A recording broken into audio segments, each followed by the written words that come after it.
ነባሮች ደግሞ ላይክ ሼር እያደረጋችሁ እንድትበረታቱ በአክብሮት እጠይቃለሁ ማለት ነው። ዛሬ እንግዲህ ዜማዊ ድራማን ክፍል 60 ይዤላችሁ መጥቻለሁ ማለት ነው። ተከታተሉ ማለት ነው።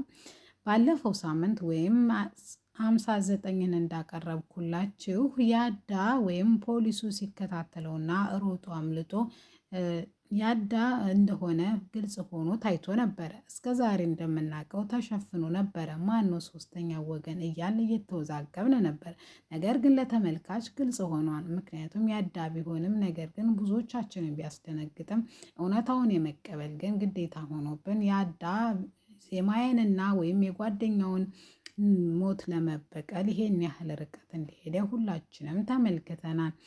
ስለዚህ ፖሊሱ እድልን አግኝቷት እውነቱን ነገር ማነው ታንቺ ጋር ቆሞ የነበረው ሮጦ ሲያመለጠ ቢላትም እድል ግን ማነው ምንድን ነው እያለች ኢንስፔክተሩን ስታወዛግበው ነበረ። እሱም እውነቱን ከተናገረችና የፍርድ ስርዓቷን እንደሚያቀልላት ቃል ቢገባላትም እሷ ግን ፈጽሞ እኔ ምንም ነገር አላቅም፣ ሲጀመርም በጥፊ አንዴ ቢላትም ድጋሜ ብትመታይ ግን ማንም የህግ በላይነት ሴት ልጅ ላይ ወይም አለምንም ማስረጃ እንድትመታ ስለማይፈቅድልህ ወንጀለኛ ሆነህ ራስህን ነው ማሳስርህ ብላ ታስፈራረዋለች። እሱም እንዳንቺ አይነት የረከሰች ሴትና በወንጀል የተጨማለቀች ሴት እንዴት እኔን ትናገረኛለች ቢላትም ነገር ግን እድሉን እሰጥሻለሁ አሁን አስበሽበት በፍቃደኝነት የሆነውን ሁሉ ሶስተኛ ወገንን ኢዛናና አንቺ ሶስተኛ ወገንን እንድትነግሩኝ እፈልጋለሁ።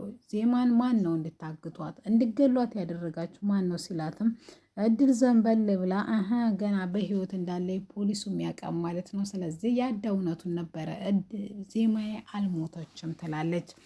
ይህን እያሉ ያለ ወደ ዜማ ጋር ይደውልና ዜማዬ ደግሞ ያዳ ማን ሊሆን ይችላል እያለች እሷም እየተጨነቀች ነበረ። ድንገት ግን ዜማዬ እና አቤል ይገናኛሉ። ማለቴም እየሰፈነ እያለ ትሰማዋለች። እሷም ወደ አቤላ ታቀናና ድምፁን እየሰማች እያለ ነገር ግን ተንግዶዳ አቤላ መደበቅ መቻል አልቻልኩም። እንደዚህ ሲሰቃይ መጨከን በአቤላ ግፍ ነው የሚሆንብኝ። ሁሉንም ነገር የሆነውን ነገር ከሀስከ በነግረውና አብረን ተጋፍጠን የሆነውን ነገር ሁሉ መጋፈጥ ይሻላል ብላ ቆርጣ እየሄደች እያለ ለአቤላ ልትነግረው ስትል ፖሊሱ ወይም ዘመዷ ድንገት ይጠራትና ዜማዬ ነይ ብሎ እጇን ይዞ እያክለበለበ ሰወር እንደሚሉ ካሉበት ቦታ ወይም የአቤላ ካለበት ቦታ ሰወር ካሉ በኋላ ምን እያደረግሽ ነው ሲላትም ያደረግኩትም ማን እንደምታየው ነው። እኔ ተንግዲህ ወዲያ አቤላ እንዲሰቃይ አልፈልግም። ስለዚህ ተገናኝተን እውነቱን ነግሬው አብረን መጋፈጥ ይኖርብናል ሲላትም ነገሮቹ የቀለሎቹ ይመስሉሻ? እንደዚህ ብታረጊ እስከ ዛሬ ድረስ ታግሰሻና ተንግዲህ ወዲያ ታገሺ ነው ማድረግ ያለብሽ። ነገሮቹን እየደረስኩባቸው ነው። እርግጠኛ ነኝ የምልሽ በቅርብ ጊዜ አማንቁርቱን ይዤ እፊትሽ አመጣልሻለሁ ይላታል።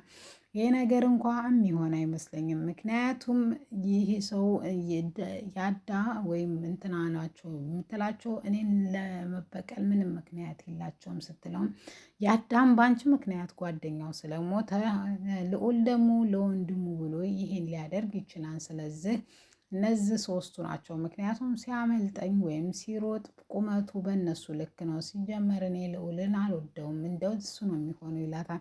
ይህን የሚያደርግበት ምንም ምክንያት የለም። እሱ ልከኝና ቁጠኛ ስለሆነ እንጂ ልዑል እንኳ ክፉ ልጅ አይደለም ይለዋል ትለዋለች። ለማንኛውም እነዚህን ሩቅ ነኝ ብሎ ሲያስብ አንገቱን ይዤ ነው። ሩቅ ነኝ ብሎ ሲያስብ እዚሁ ቅርብ አፍንጫችን ስር ነው ያለው። ስለዚህ ከሶስት አንዱ ስለሚሆን እኔ አመጣልሻለሁ፣ እስከዛ ድረስ ግን አንቺ እንድትታገሽ ጠይቅሻለሁ ይላታል። እሷም እሺ ካልከኝ ትላለች። በይ ከዚህ ከቦታ ሁለተኛ እንዳትመጭምም ተሰወር ይላታል። አቤልም የወጣው ከቤት ቁጭ ብሎ ማልቀስና ማላዘኑ ስልችት ስላለው ወጥቶ የሚፈልጋት መልካም መስሎት ነበረ። ነገር ግን ድንገት በቃል መጥቶ ይሄ ባይፈጠር እድል እያብሰለሰለች እያለ ፖሊሱ ያላትን ያዳኩ ራሱን ቀስ በቀስ እያወጣ እኔን ተጠያቂ አደረገኝ። ስለዚህ አንድ ነገር ማድረግ አለብኝ ትላለች። እሷን በፍጥነት ኑሃሚ እህት ትደውልና ኑሃማ ጋር እሷ እንድህ ትለዋለች። ሊገሉብህ ነው እህትህን። ኢዛናና ያዳ እህትህን ሊያስወግዱ ነው። ምክንያቱም ስለኛ ሚስጥር ሁሉንም ነገር ታውቃለች። ትለዋለች። ለምንድን ነው እህቴን የሚያስወግዳት ሲላትም ሚስጥራቸው እንዳትናገርባቸው ነው። እሺ አንቺ ለምን እኛን ለማገዝ ፈለግሽ ሲላትም እኔ እሷን ሳይሆን ማገዝ የፈለግኩት አንተን ነው ትለዋለች። ለምንድን ነው እኔንስ ማገዝ የፈለግሽው ሲላትም አቤላም ዞር ብሎ እንደ የስራዬ ባልደረባ እኮ መሆንህን እንዳትረሳ፣ ከዛም አልፎ ጓደኛ ሆነናል። ስለዚህ እሰብበት፣ እህትህን ከሚገሉብህ አንተ ቀድሜህ የሆነ ነገር ማድረግ አለብህ ትለዋለች። እሱም ወይኔ እህቴን አንድ እህቴን ምንም ባንስማማ ምንም አንድ ቀን እንኳ ተግባብተን መጫወትና ማውራት ቢያቅተን፣ ነገር ግን ለእነዚህ ላውሬዎች አሳልፌ ማን አልሰጣትም፣ የእናቴ ልጅ ናት እኮ እያለ እየተብሰለሰለ ለማንኛውም ውሎና ቆይታቸው የት እንደሚሆን አጣሪልኝ ይላትና ስልኩን ይዘጋዋል። ልዑል በመንገድ እያለፈ እያለ ኢዛና መንገዱ ላይ ቆሞ ነበርና ይጠራውና ስራውን የት አደረስከው? ዝም ብለህ ወሬ ብቻ ነህ፣ እስካሁን ምንም ያደረግከው ነገር የለም ይለዋል። ልዑልን በቁጣ መንፈስ ወንድሜን ጫፉን ብትነካ እገልሃለሁ ይለዋል። አይ አሁን ላይ ማስፈራራትም ሆነ መናገርም የምችለው እኔ ብቻ ነኝ፣ አንተ መተግበር ብቻ ነው ይለዋል። እሱም ወንድሜን ብትገለው ግን እንደምገልህ አትርሳ ይለዋል። ያን ያክል እንኳ ክፉ ሰው እንዳልሆንኩ አንተም ታውቃለህ፣ አብሮ አደጌ መሆንክን አትርሳ ይለዋል። አይ እሱን እንኳ እናውቃለን ምን አይነት አውሬና ጨካኝ እንደሆንክ፣ ስለዚህ ጊዜ ስጠኝና አለመቻቸኝ ስላ ነው እንጂ እድልንም ሆነ ያልከኝን ሰዎች ሶስቱንም ቢሆን እገላቸዋለሁ፣ ስለዚህ ጊዜ ስጠኝ ይለዋል። ቀጣይ ስልክህ ገልሃቸው የምስራች ልትነግረኝ እንጂ ለሌላ እንዳይሆን ሲለውም እሺ ብሎ ይለያያሉ። እሱም ወንድሙ ማዳን እንዳለበት እያሰበ ወንጀል መስራት ምንም ባይፈልግም፣ ነገር ግን እድልን ማለቴ ገሎ ወንድሙን ነፃ ማውጣት ስለፈለገ እድል ጋር ይደውልና በፍጥነት መገናኘት አለብን፣ ምክንያቱም አንቺን ኢዛና ሊያስገድልሽ ሰዎች ሊልኩልሽ ነው ይላታል። እሷም ይሄ ውሻ ዛሬም እንደዚህ እያሰበ ነው ሲላትም አዎ ስትለውም አዎ ሊያስገድልሽ ነው፣ ስለዚህ በፍጥነት ተገናኝተን ነገሮችን ማስተካከል አለብን ትለዋለች ይላታል። እሱ ራሱ ሊገላት ነው። እሷ ግን ምን ማድረግ እንዳለባት ግራ ገብቷት እሺ በቃ አገኝሃለሁ፣ ስለዚህ በቅርቡ እደውልልሃለሁ አመቻችቼ ሰዓቱን ትለዋለች። እሷም እሺ ይላታል። የነሃ ወንድም ደግሞ እህቱ ቤት ውስጥ ናት ብሏት ነበረ። ነገር ግን ወደ ቤት ሲያቀና ቤት ውስጥ አልነበረችም ነበር። እህቱ በጣም ተጨንቆ ለእድል ይደውልላታል። እህቴ እኮ ቤት የለችም፣ ስደውልም ስልኳን አታነሳም ይላታል። እነዛ አውሬዎች ቅድሚያ አግኝተዋት እንዳይሆን ይላታል። እኔም እሱን ነው የፈራሁት፣ እባክሽ ለአንድ እህቴ የምሆነውን ነገር ሁሉ አደርጋለሁ፣ እባክሽ እህቴን እርጅልኝ ይላታል። እሷ ምን ማድረግ እችላለሁ?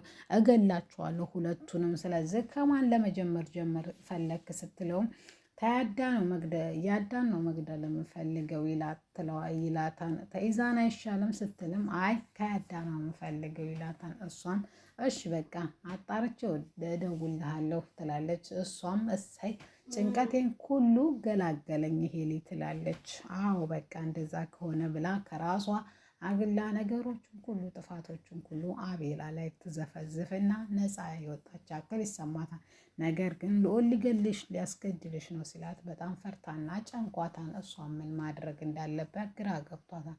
ልዑል ግን ለወንድሙ ሲል ምንም ያደርጋል፣ ይገላታል ማለት ነው ባጭሩ። ስለዚህ ልዑልን ዜማ ወይም ፖሊሱ ደርሰው ካላዳኑት በድጋሜ ስህተት ሊሰራ ነው ማለት ነው። ወንድሙ በህይወት ይኑርም አይኑርም የሚታወቅ ነገር የለም። ውድና የተከበራችሁ የዜማዬ ቤተሰቦች ለዚህ ቻናል አዲስ ከሆናችሁ ሰብስክራይብ በማድረግ ቪዲዮውን ይጀምሩ ማለት ነው። እናስመሰግናለን።